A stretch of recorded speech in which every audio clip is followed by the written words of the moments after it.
Assalamualaikum warahmatullahi wabarakatuh. Nah, kali ini saya akan menjelaskan mengenai klarifikasi dan pengukuran aset keuangan. Nah, pertama saya akan menjelaskan mengenai investasi utang. Nah, investasi utang ini ada dua, yaitu yang pertama biaya amortisasi dan juga nilai wajar. Nah, biaya amortisasi itu apa? Yaitu biaya awal jumlah pengakuan investasi utang yang dikurangi dengan pembayaran kembali, lalu kemudian ditambah atau bisa jadi dikurangi dengan amortisasi kumulatif dan dikurangi dengan pengurangan yang tak tertagih. Nah, contohnya itu seperti apa? Yaitu misalkan Mitsubishi membeli investasi obligasi yang ingin disimpan hingga jatuh tempo. Nah, model bisnis Mitsubishi ini tuh termasuk jenis investasi yang mengumpulkan bunga dan pokok sampai dengan tanggal jatuh tempo. Tanggal pembayaran untuk bunga dan pokok dinyatakan pada obligasi. Nah, dalam hal ini tuh Mitsubishi memperhitungkan investasi dengan biaya perolehan yang diamortisasi karena bisnisnya model bisnis dari modalnya itu menahan investasi obligasi hingga jatuh tempo dan kontrak persyaratan memerlukan pembayaran arus kas pokok dan bunga atas jangka waktu investasi obligasi. Nah, lalu yang kedua itu ada nilai wajar. Nah, merupakan jumlah untuk aset yang dapat dipertukarkan antara orang-orang yang berkeinginan berpengetahuan para pihak dalam transaksi wajar. Nah, contohnya itu seperti apa? Yaitu misalnya Mitsubishi membeli obligasi sebagai bagian dari strategi perdagangan untuk berspekulasi pada perubahan suku bunga. Nah, dalam hal ini tuh Mitsubishi tidak berniat untuk pegang obligasi hingga jatuh tempo, dan karena itu bisnis modelnya itu menjual obligasi sebelum jatuh tempo. Nah, ketika situasi ini tuh terjadi, maka ikatan tersebut itu dilaporkan pada nilai wajar. Nah, berbagai tujuan dapat berupa konsisten dengan model bisnis ini. Misalnya itu seperti mengelola likuiditas, mempertahankan profil imbal hasil bunga tertentu, atau bisa juga dengan mencocokkan durasi liabilitas keuangan dengan durasi aset mereka. Baik, saya adalah Alia Puspita. Di sini saya akan membahas mengenai investasi ekuitas. Nah, apa sih investasi ekuitas itu? Investasi ekuitas adalah kepemilikan dalam bentuk saham suatu perusahaan yang memberikan pemiliknya hak atas bagian dari keuntungan perusahaan serta kontrol proporsional tergantung pada jumlah saham yang dimiliki. Nah, investasi ekuitas ini memiliki dua karakteristik. Yang pertama yaitu tidak memiliki tanggal jatuh tempo. Jadi, saham yang dimiliki sebagai bagian dari investasi ekuitas tidak memiliki jangka waktu berakhir. Investor bisa memiliki saham tersebut selama mereka menginginkannya atau sampai saham tersebut dijual atau perusahaan dilikuidasi. Dan yang kedua yaitu tidak ada pembayaran bunga dan pokok tetap. Berbeda dengan investasi obligasi, investasi ekuitas ini tidak memberikan pembayaran bunga secara periodik. Keuntungan yang didapat oleh investor biasanya dalam bentuk dividen atau apresiasi harga saham di pasar. Selanjutnya yaitu pelaporan investasi ekuitas. Nah, investasi ekuitas ini umumnya dilaporkan menggunakan nilai wajar. Nilai wajar sendiri adalah harga pasar yang dianggap sebagai estimasi terbaik dari nilai investasi yang bisa direalisasikan jika dijual di pasar terbuka pada saat laporan dibuat. Nah, mengapa nilai wajar ini lebih relevan? Karena investasi ekuitas tidak memiliki pembayaran pokok tetap atau tanggal jatuh tempo. Nilainya dapat berfluktuasi secara signifikan sesuai dengan kondisi pasar dan kinerja perusahaan. Nah, oleh karena itu, menggunakan nilai wajar ini lebih relevan daripada mencatatnya berdasarkan biaya perolehan. Berikut adalah alasannya.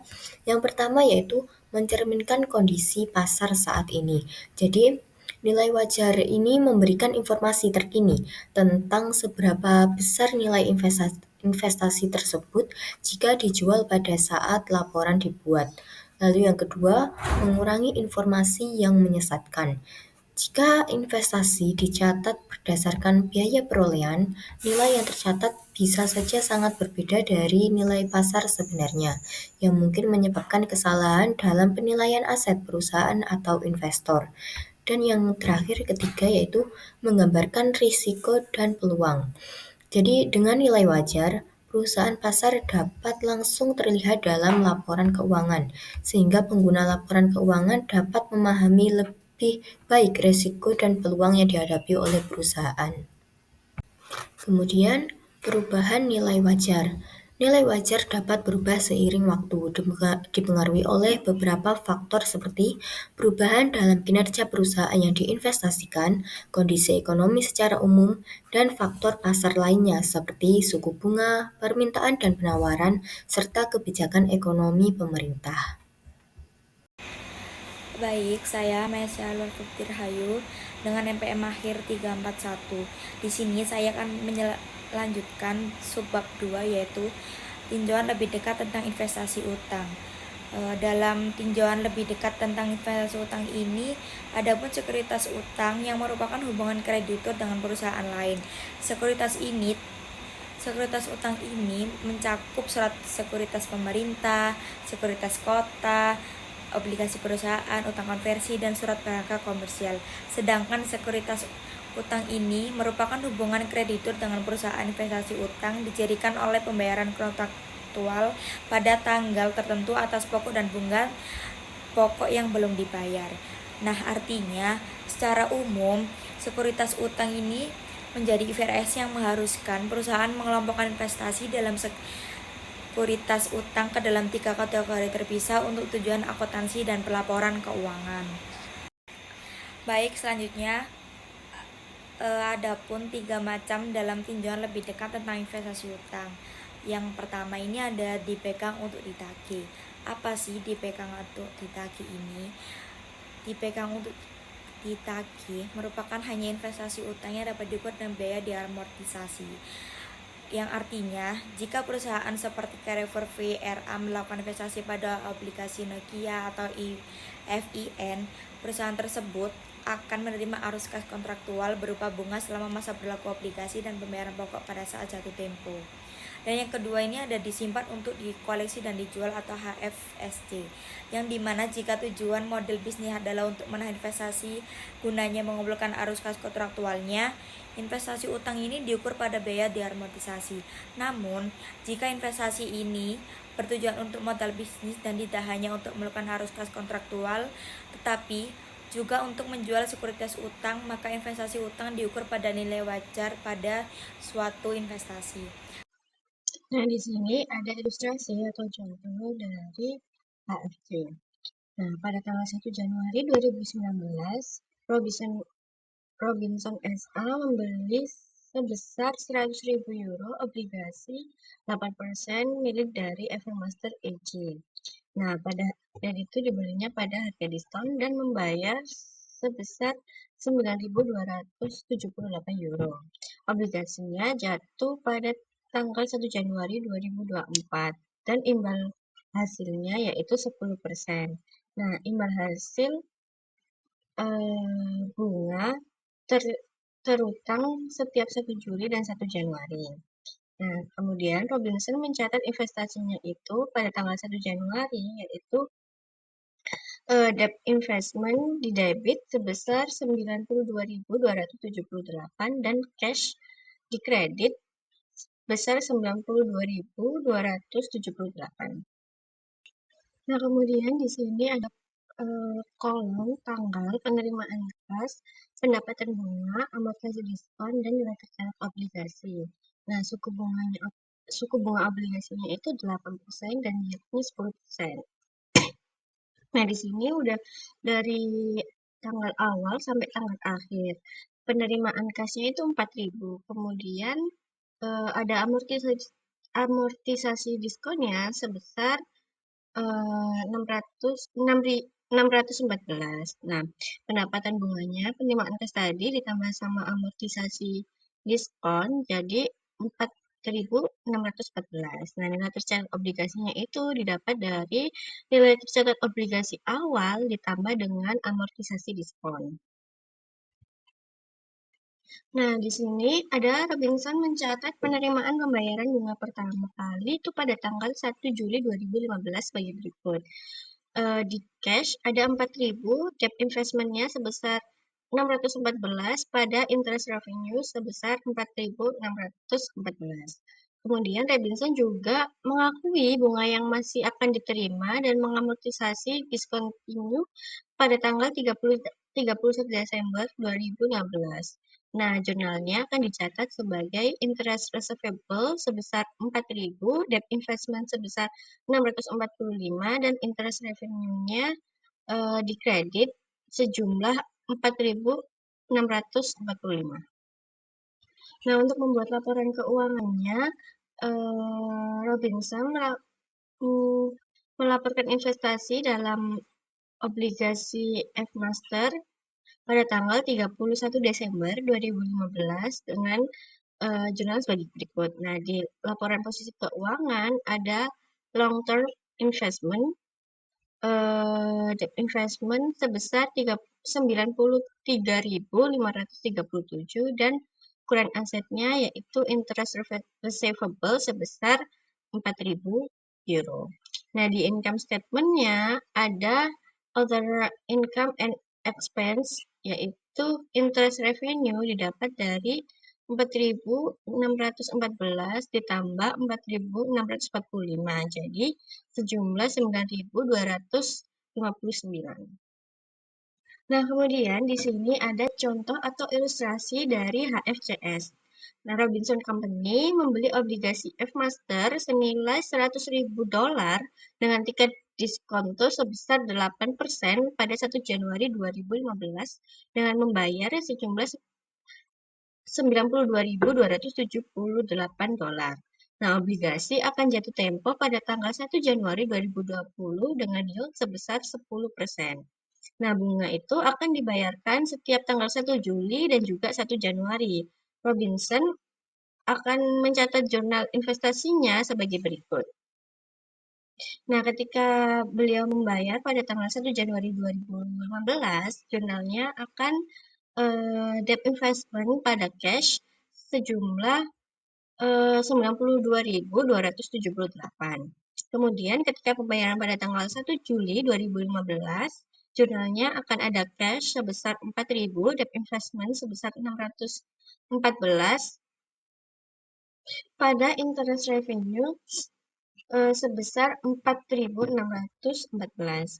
Nah, kemudian pada tanggal 1 Desember 2015, jurnalnya ialah interest receivable sebesar 4.000, debt investment sebesar 645, pada interest revenue sebesar 4.645. Nah, contoh lainnya yaitu akibat terjadinya penurunan suku bunga, Robinson akhirnya menemukan bahwa nilai wajar dari investasi utang mereka itu meningkat jadi $95.000 pada tanggal 30 Desember 2015. Nah, dengan membandingkan nilai wajar dan jumlah tercatat obligasi pada saat ini, yaitu per 31 Desember 2015, nah, akhirnya Robinson membuat perhitungan penyesuaian nilai wajar, yaitu dengan menjurnal yakni nilai wajar obligasi per 31 Desember 2015, yaitu sebesar tadi $95.000, kemudian dikurangi dengan nilai tercatat obligasi per 31 Desember 2015, yaitu 93.536. Jadi unrealized gain or loss itu sebesar 1.464. Nah, dari penyesuaian ini, Robinson akhirnya membuat jurnal untuk mencatat penyesuaian nilai utang pada tanggal 31 Desember 2015. Nah, jurnalnya yaitu Fair Value Adjustment sebesar 1 juta, sebesar 1.464 pada unrealized holding gain or loss, yaitu income sebesar 1.464. Nah, di sini ada dari laporan keuangannya Robinson pada tanggal 31 Desember 2016.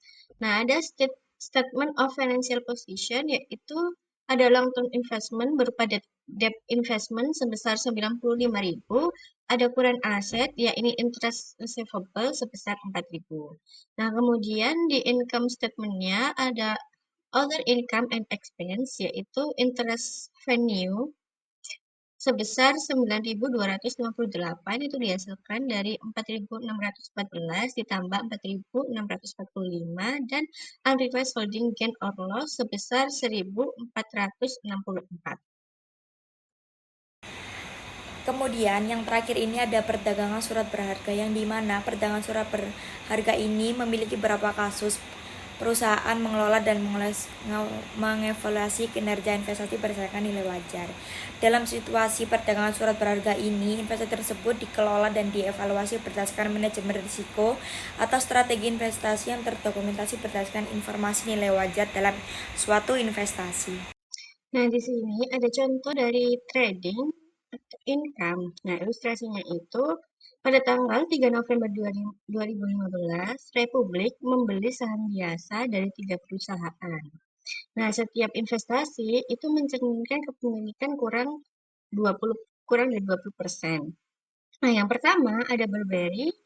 Republik membeli sebesar 259.700 euro, Nestle 317.500, dan Esti Regis sebesar 141.350. Jadi total cost yang dikeluarkan yaitu 718.550. Nah, kemudian Republik mencatat investasi dengan jurnal sebagai berikut. Republik mencatat 3 investasi dengan jurnal, yaitu equity investment sebesar 718.550 pada cash sebesar 718.550. Nah, pada 6 Desember 2015, Republik menerima dividen tunai sebesar 4.200 untuk investasi pada saham biasa Nestle. Nah, pembagian dividennya itu ada cash sebesar 4.200 pada dividen revenue sebesar 4.200.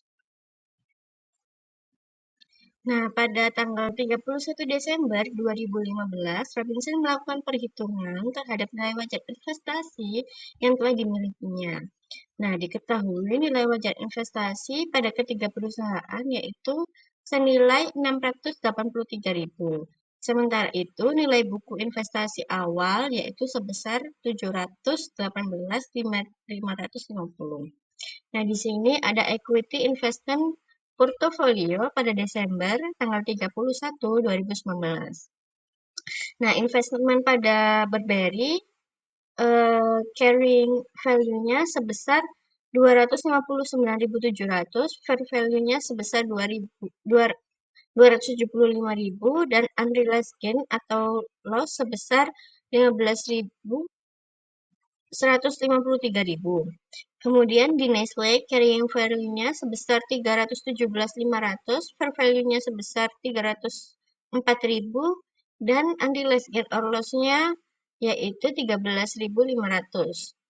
Nah, kemudian pada Esti Regis, carrying value-nya sebesar 141.350, fair value-nya sebesar 104.000, dan unrealized gain or loss-nya sebesar 37.350. Nah, total of portfolio-nya yaitu carrying value-nya sebesar 718.550, fair value-nya sebesar 683.000, dan unrealized gain or loss-nya yaitu minus 35.550. Nah, fair value adjustment-nya yaitu ada di minus 35.550. Nah, kemudian pada tanggal 31 Desember 2015, Republik menyiapkan jurnal untuk menyesuaikan penurunan nilai wajar investasi. Nah, jurnalnya yaitu Unrealized Holding Gain or Loss sebesar 35.550 pada fair value adjustment sebesar 35.550. Nah, kemudian di sini pada tanggal 23 Januari 2016, Republik menjual seluruh saham biasanya dari Burberry dan menerima uang sebesar 287 220. Nah, di sini yang dapat dari net process from sale yaitu 287.220 dikurangi cash of Burberry shares sebesar 259.700. Jadi gain on sale of share-nya sebesar 27.520. Nah, kemudian Republik mencatat penjualan tersebut dengan jurnal yaitu cash di debit sejumlah 287.220 pada equity investment di kredit sebesar 259.700 dan juga gain on sale of investment sebesar 27.520.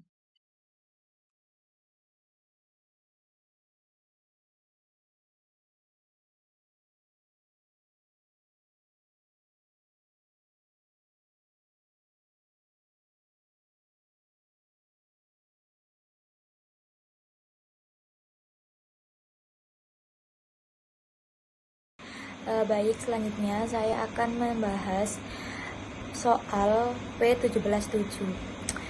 Selanjutnya ini yang B. Yang B ini catatan untuk struktur, yaitu beberapa siswa mungkin mendebit bunga piutang pada tanggal pembelian, bukan pendapatan bunga. Prosedur ini benar karena kredibel Philfest yang di teori untuk bunga, kreditnya sesuai untuk piutang bunga dicatat. Dan yang C, semua entry akan sama kecuali entry terakhir tidak akan dibuat. Selain itu, investasi yang disimpan untuk dikoleksi akan dicatat dengan biaya diamortisasi dan tidak dinilai pada nilai wajar pada akhir tahun. Dan yang terakhir, jika Wilcott memilih opsi nilai wajar untuk investasi ini, mereka perlu mencatat keuntungan atau kerugian yang belum direalisasi setiap tahun. Biaya yang belum direalisasi ini dan nilai wajar akhir tahun mereka antara biaya diamortisasi investasi dan nilai wajar akhir tahun mereka.